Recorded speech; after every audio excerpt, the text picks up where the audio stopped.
Guys, ito nga pala yung actual part ng undercounter fridge, self-contained. Yung hindi ginagamitan ng brine. Yan. Ito yung compressor. Ito naman yung condenser. Yan, water cooled na yan, yung condenser na yan. Ito naman, bago baklasin, kung i-dismantle, isasara muna tong supply valve. Yan. Yan, supply at saka return. Para hindi tumagas pag tinanggal mo. Kasi obligadong tanggalin yan eh. Yan yung water regulating valve na yung tatanggalin. Tapos ito, yan yung pinagagalingan ng supply galing sa ilalim. Yan. Diyan yung makikita yan na pinanggagaling dyan. Yan yung refrigeration system.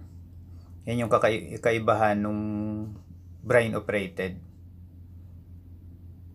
Ito naman yung loob ng undercounter fridge.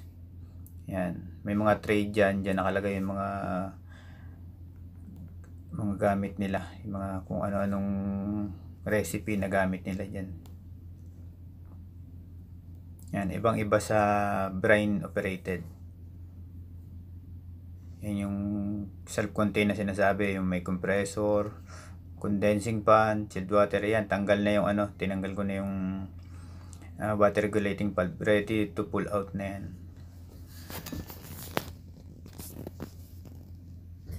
Tapos yun yung Dixel controller.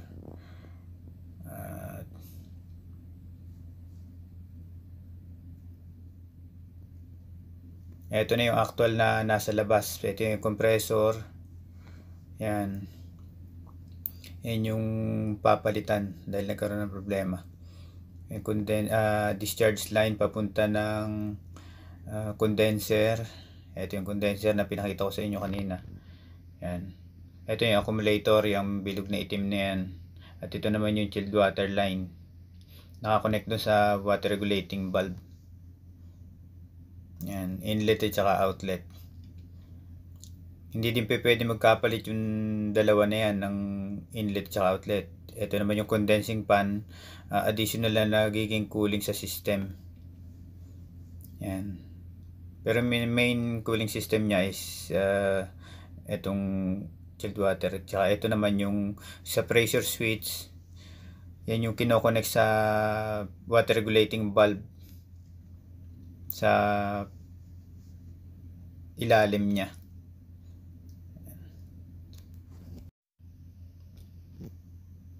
So ito yan. Yan ang linya niyan. Ito. Nakakonekta yan dyan sa condenser. Para hindi mag-high pressure ang compressor. Ito na yung naikabit na uli yung yung system. Ito, tinetesting ko, nakargahan na din. Na vacuum, nakargahan. Na pressure test, ito na, nag-gauge temp na siya. Tinetest ko kung mag-automatic siya sa high terraces niya. Yan. 2 degrees ang high terraces niya. Yan, sa 4 mag-energize ulit siya. Saka ito naman ang right pressure niya. Yung running temperature niya sa bars kasi ang gamit namin dito. So 2.5. Yun ang pressure ng undercounter fridge. 2.5 bars. Sa low side yun sa low side.